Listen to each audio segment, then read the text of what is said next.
7, 6, 5, 4, 3, 2, 1.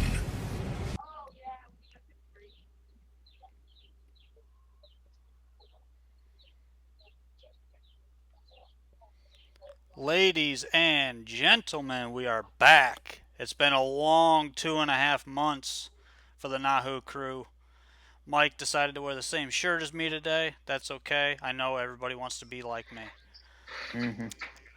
I figured you'd wear the pink one.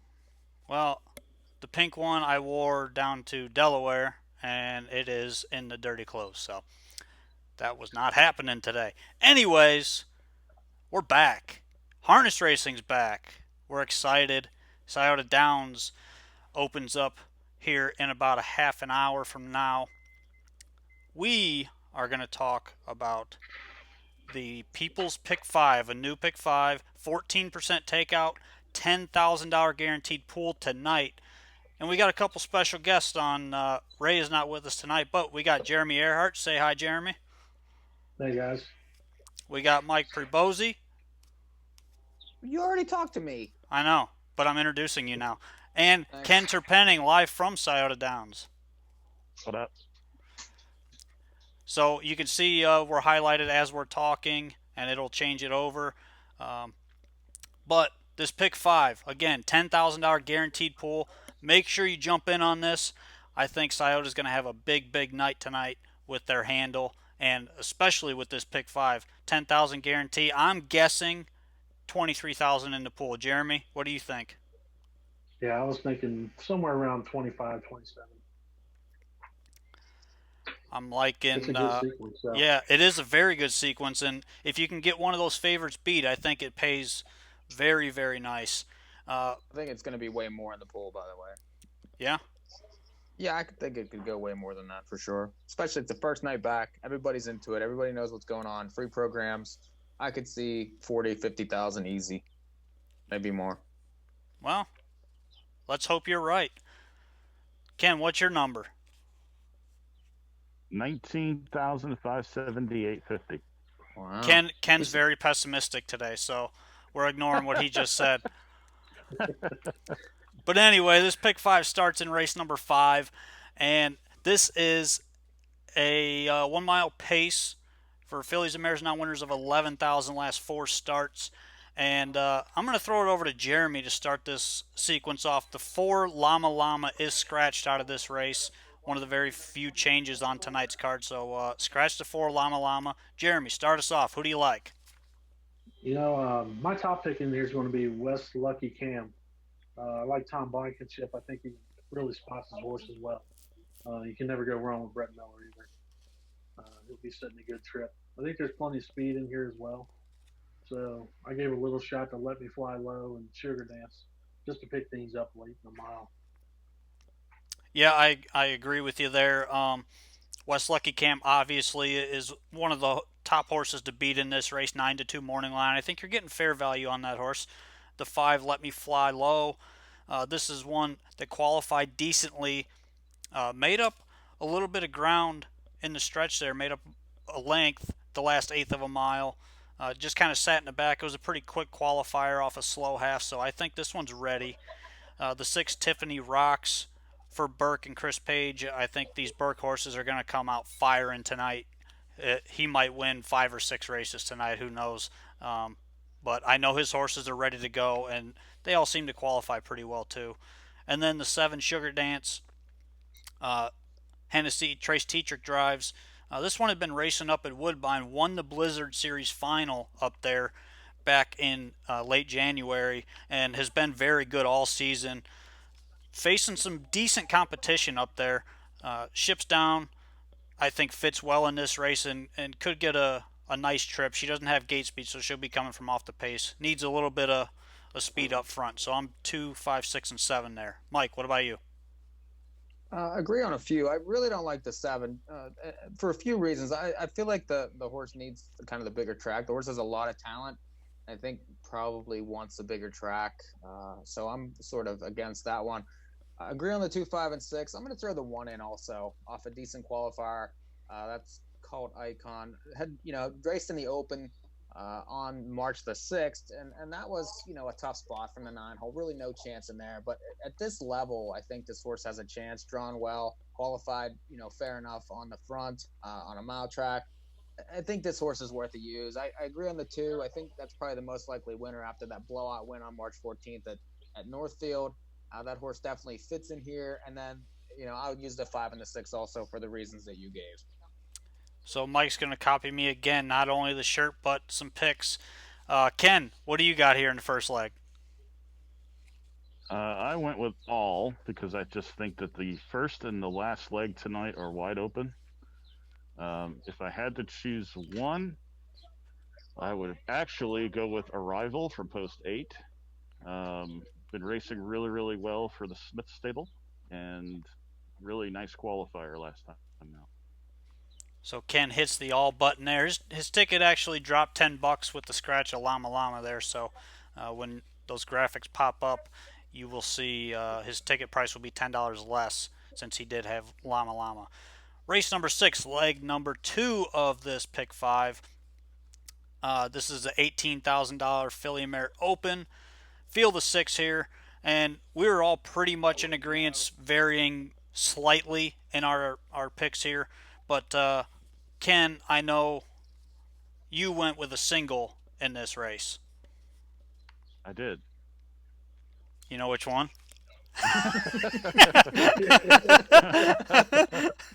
Golden Paradise for Tyler George. It is Golden Paradise here.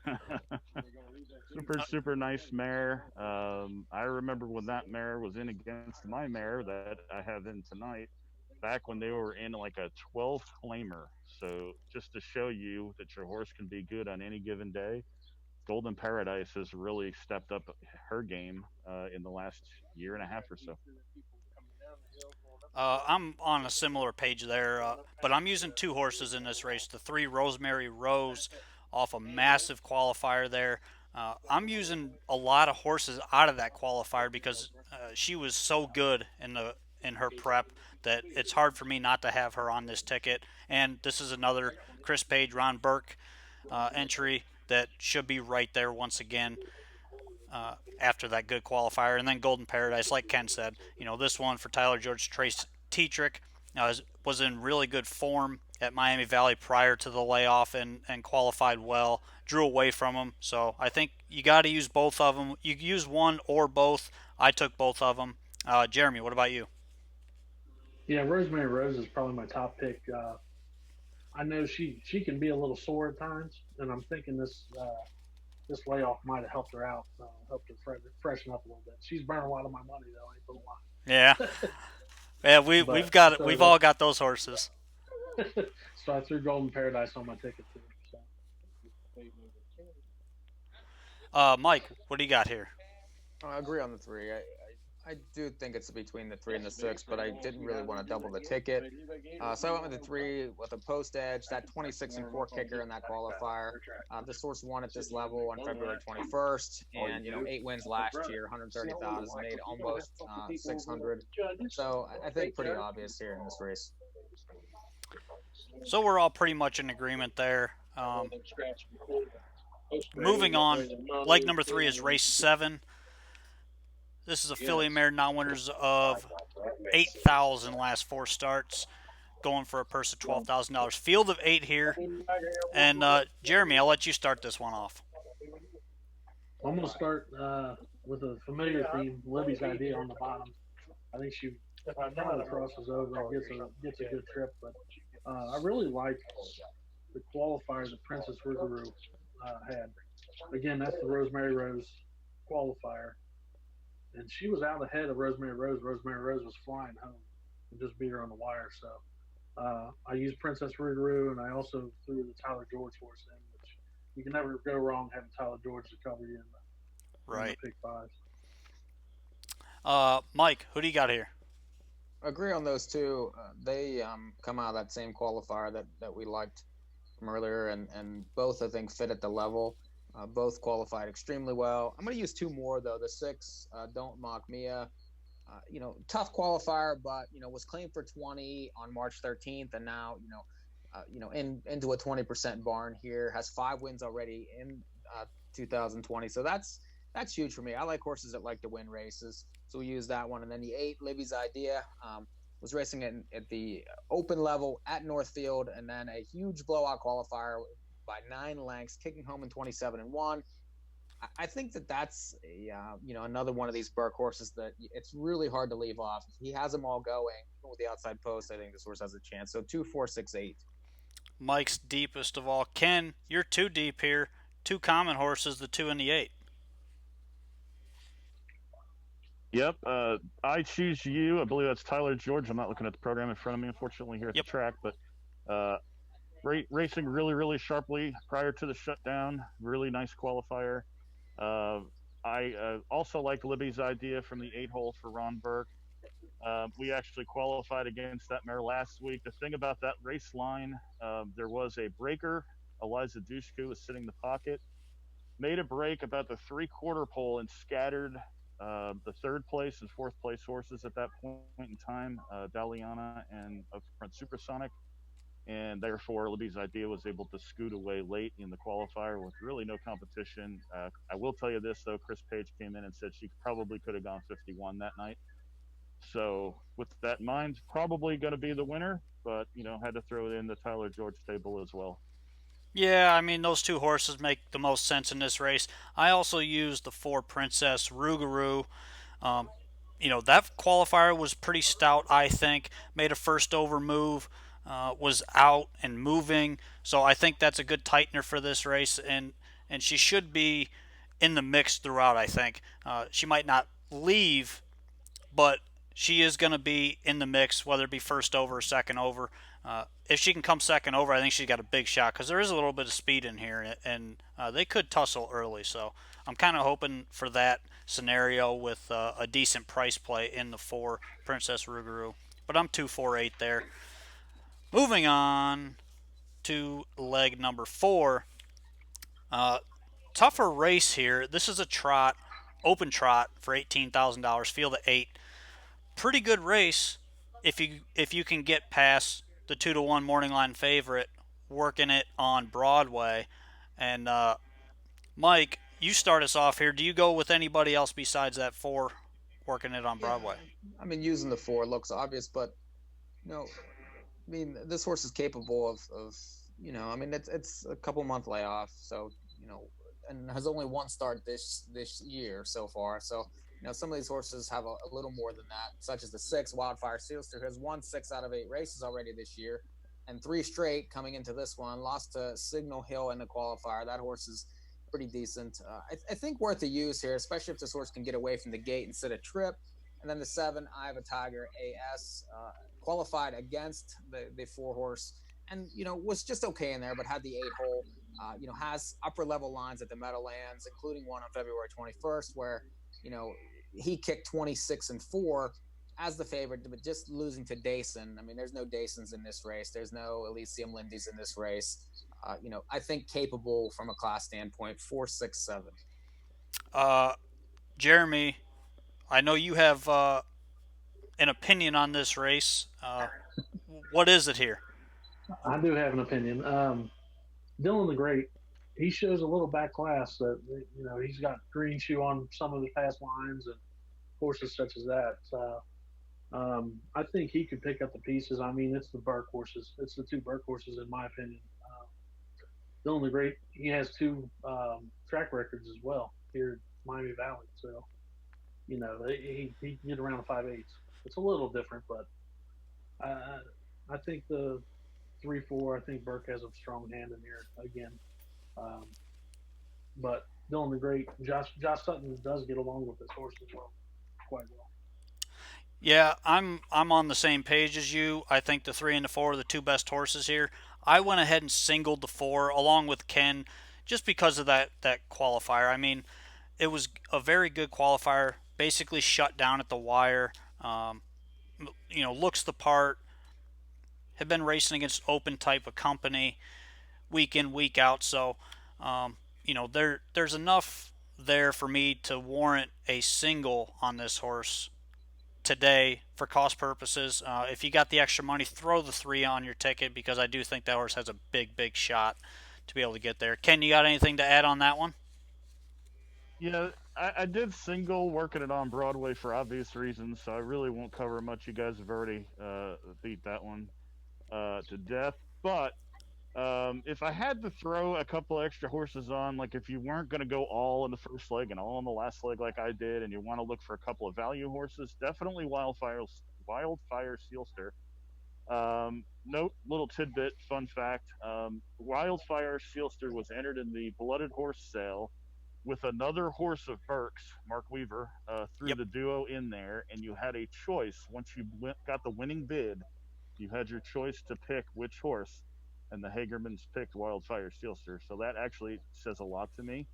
And then the other horse that I liked in there was actually Peggy Sue from the rail. A little bit underclassed in this group, but very, very tough trotter. And, the Gallier stable, always sharp. I know he's been training his horses and getting them ready. The qualifier is just a little dull on time, but I think, Peggy Sue could be right there if she gets the right trip. And moving on to the final leg of this sequence, it's the pick five starting in race five at Scioto. This is another trot race. Now winners of 11,000, the last four going for $15,000, and this is a full field of 10. And reminder, the 10 at Scioto starts in the second tier, so keep that in mind when playing these. You mentioned, Ken, that you hit the all button again here. I did. Again, I just found that the two 10-horse fields tonight were pretty wide open for me. I see Signal Hill at 8-5 morning line. You know that horse is going to take all the money. I just think that it's definitely beatable. If I had to choose, I would go with the rail horse. I think that horse has been training sharply and looked really good on paper. So, take that for what it's worth. But I did go all in here. Mike, where were you at in this leg? I'm three deep, but I agree with Ken on a couple there. The one perfect chapter, this horse is racing at the top level at Pompano, and then qualified, albeit in a three-horse field, but qualified well enough. The horse has 11 lifetime wins, is drawn well, and could be ready to go. I'm not really crazy about Pompano shippers necessarily, but this horse was facing the top horses down there, and that's a good group. So I would say this is a class drop. Signal Hill, I think, is a use, but obviously, doesn't really like to win all that much, and is going to be rock low in the race. But I am using, and then the 9, Just a Passenger, is another Burke horse. So, Burke Page was racing very well at Miami Valley. Was crushing, straight numbers of 4, and qualified well enough. Just missing in that one. Looks ready. Should be firing from that outside post, and I think is definitely worth a use. So 159. Jeremy, where are you at in this leg? I hate to sound real chalky, but Signal Hill just looks like a standout to me on paper. To be honest, he was racing in some real tough open races at Miami Valley before the shutdown. I know from what I remember, I think he has some feet issues too, but he's going to be ready to go. Danny Collins likes to get his horses ready for Scioto Downs, and I think he'll have this horse ready. I did, just in case, I used your perfect chapter ass, the Melanie Wren horse coming from Pompano. I've had good success cashing tickets on horses from Pompano to win the Scioto during the Scioto meet. So I always throw them in there, and then I use Elliot Deaton and Annette Lorenzen on the 2-horse Black Mamba. The only thing that scares me about that horse is he is prone to make a break every once in a while. So it's never a good feeling going in the last leg. Right. The same way, that horse can make a break too. Right there, Jeremy, you got something. You got something on your face right here. It's a little white. It looks a little chalky. Yeah. It's a little embarrassing, but No, you know what? This is a tough race. It really is, because a lot of things can happen here. There could be a big speed duel, or everybody could just take back. And these horses in this race have shown that they can all leave and they can all pull off the gate. I mean, that's the thing about this race, is you don't know what kind of scenario you're going to get. So that's a little bit scary to me. But I'm 5 deep here, using similar horses and some other ones. The 2 Black Mamba, I like that this horse was pretty far back off a slow half last time in that qualifier. Elliott Deaton stays on the drive. I think this horse fits well and has the inside post, is going to be up close throughout. The 5 Signal Hill, I have nothing else to add there. This horse is going to be chalk and is a must use. The 8 North Meadow Mission. Now, last week it looked like, and I don't know if Chris is watching right now or not, but it looked like Chris might have choked this horse sitting on the rail in that qualifier. He had a big hold of him going down the backside. And when he finally did shake loose, he popped him 3 wide, turning for home, and looked just a tad like he flattened out. So I think maybe he choked him after having that big hold on him. But he did close well, and he raced well in that qualifier. I think he's ready, shipping from North Carolina. The 9, Just a Passenger. Mike and I use this horse, Burke and Page. I mean, nothing else to say there. And then the 10, Iron Mine Johnny. I like this horse coming from Northfield before the shutdown. Put in a good qualifier, raced while he sat there, and then ended up pulling, just getting beat in that qualifier. Was charging late. Has a good shot if he can work out a trip. That's the whole key with this horse. He's got to get a trip up close where he doesn't have to close too fast because he is kind of a one speed. So maybe going to the big track helps him a little bit. We will see. So I'm 2, 5, 8, 9, 10 there to close it out. We'll recap our tickets real quick for everybody, starting with Jeremy. Go ahead. I'm going 257 with 3-6, with 248, with 3-4, with 1-2-5. Mike, your ticket.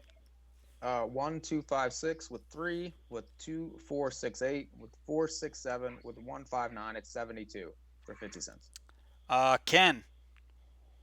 All with 6, with 2-8, with 4, with all. It's an all sandwich ticket, and I believe you said my ticket's down to what, $90?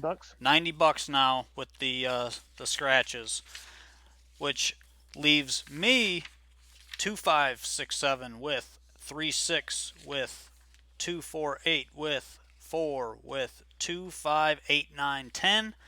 We're going to throw these tickets in. We're definitely going to be playing tonight because these pools are going to be nice. This is probably going to be one of the highest handle nights ever at Scioto, I believe, if not the highest. No question. So make sure you jump in on these tickets and these multis and every pool, really. If you see something you like, just throw a few bucks. We haven't had harness racing to bet in over 2 months, so definitely excited about the return of harness racing. And Speaking of that, what tracks do we have coming sooner than later? I know New York tracks in June. Yep. So Ontario, New York. first weekend in June. Yep, New York tracks are eligible to open June 1st. We'll see when they announce their first racing date. But I know all those tracks are going to be opening up sometime right around the first week of June. Ontario, they're all opening early to mid-June. June 5th is the first eligible day. They're having qualifiers next weekend, I should say, at Mohawk and all the other tracks, Sarnia, Dresden, Clinton, they're all opening up right around the same time, June 5th, 6th, 7th, that time frame-ish. Where else we got? Northfield is going to open on Tuesday. Hoosier Park is going to open, I believe, June 11th, maybe 12th, something like that. What about Aces? Running Aces opens June 20th. And that's all we got for now, I believe. Unless something changes. Hopefully something changes. Meadowlands announces something.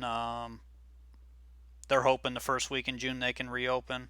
Hopefully Pennsylvania opens back up. We're all hoping Pennsylvania opens up here soon. Some politics being played in Pennsylvania right now. But we're not going to get into politics because that's not what we do. But we are going to get into this Pick 5 and definitely be playing this. 10,000 guaranteed pool. 14% takeout. It's brand new. Jump in on it. Race 5 tonight at Scioto. Ken, you're at Scioto. What do you have for What do you have for track conditions, happenings, all that kind of stuff? So the track condition is actually fast. They've been working the track all day. We've had some rain here, obviously, all week, as you know. Even the backside's drying out, so it's really nice. I'm actually here right now with my horse up front, Supersonic. She's in race 12. She's a little camera shy, but she's all excited and ready to go for the 12th. She's coming out of that Libby's Idea qualifier, so I keep an eye on her. She's been training really qualified really well. The wedge, the bike. Best of luck tonight in that 12th race. You'll be racing right around midnight probably, so good luck staying awake all night, and we're definitely going to be watching. But that There's does about it. 6 minutes to go. The first race here. Just letting Yeah, everyone know. yeah, we've got just a few minutes until first post at Scioto. If you haven't got a program, they're free on Scioto Downs website. It's sciotodowns.com/racing slash race programs or something like that. You'll find it on their website. Just go download a program. If you don't have an ADW account, open one up real quick. Start betting Scioto. Because guess what? Pools are going to be large. Jump in. Really good cards the next 2 nights too. Yeah, very Tonight good and tomorrow. cards. Very good quality cards. We got the Full Ken fields, close everything. up there. So, Ken, don't be a creeper with your mask on. Hey, following protocols, man. We got to get raced. So. Yes, we do. Make sure everybody keeps following those protocols so we can stay racing. Wear your mask. As for the rest of us that are sitting at home watching, bang, bang, we're out of here. Peace.